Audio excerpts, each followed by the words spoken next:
Running was absolutely life-saving for me.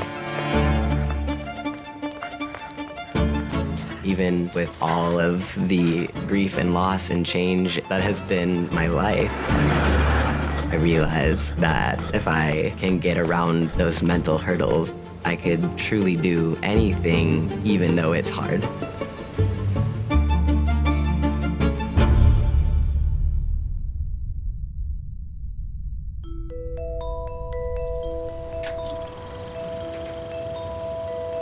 So I grew up in a pretty conservative suburban town outside of Chicago.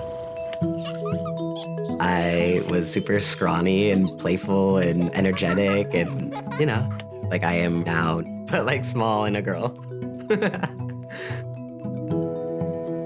I just recall that from a really, really young age. I definitely had a sense that something was different about me and that difference wasn't really a good thing.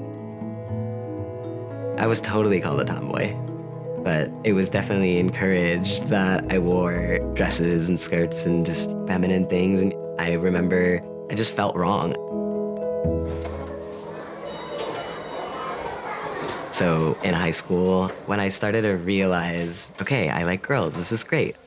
I came out and my parents had really strong opinions about queerness not being a good thing. I was being told that it was wrong, and I felt like it was me against everyone. My home life felt like it was spiraling downward until I found running.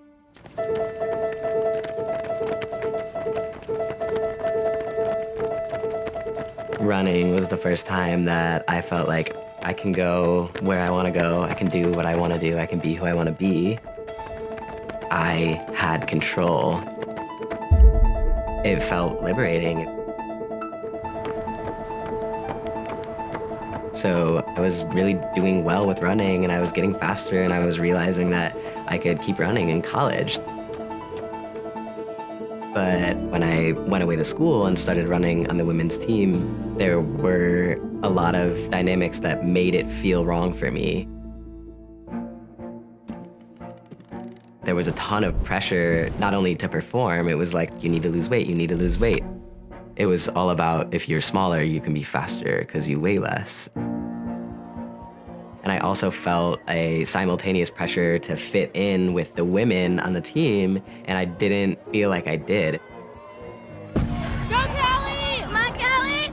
I remember we would just run in like sports bras and spandex, and I would just do it because that's what we did. And I just felt wrong. I just felt like everything about me was wrong.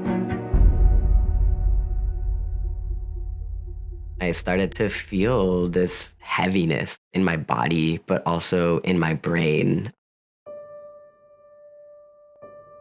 Almost like everything feels impossible and unending. That would just leave me not wanting to do anything. I don't think that many people would have noticed from the outside just from looking at me. But I was dealing with depression and I was really imploding.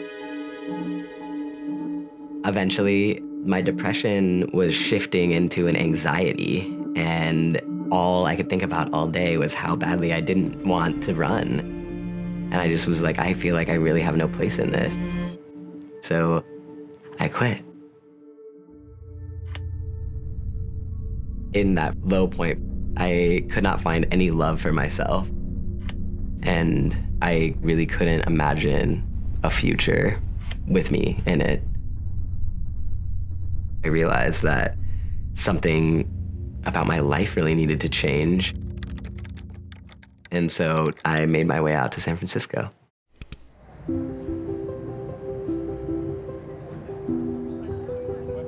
When I first moved to California, I started seeing a therapist and just chatting through all of this doubt and self-loathing, I was able to realize that there's actually nothing wrong with me nor what I was feeling.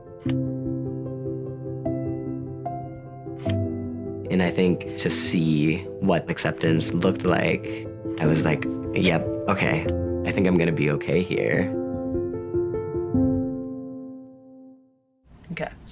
I am Cal, and I'm finally speaking my truth, and like, oh my god, I'm so nervous about this, but I'm trans. Oh my god. And so I've been thinking Once I found the words to say, I think I'm trans, I felt like I was given an opportunity to live again the right way.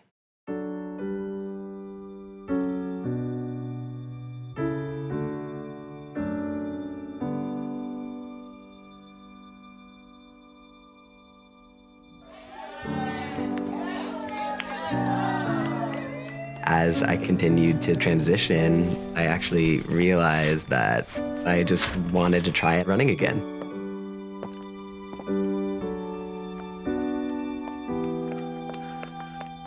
Now that I've found running again, my relationship with it feels so much healthier. And I'm having a lot of success. I've won the non-binary division in the San Francisco Marathon, and I placed second in the Chicago Marathon and second in the Boston Marathon. Welcome back to the start of Breakers! My mental health is in a better place than it has been ever. San Francisco, let's do this!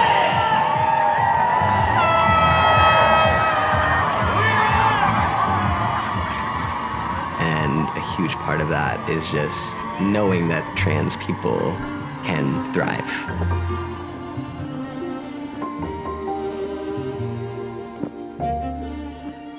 I think it's so easy to slip into a place of not seeing a future for yourself if you've never seen a person like you having a future. And so, I think back to my 12-year-old girl self, and I just feel so much compassion. Like, I really wish that I could just go up to that person and just say, nothing about you is wrong.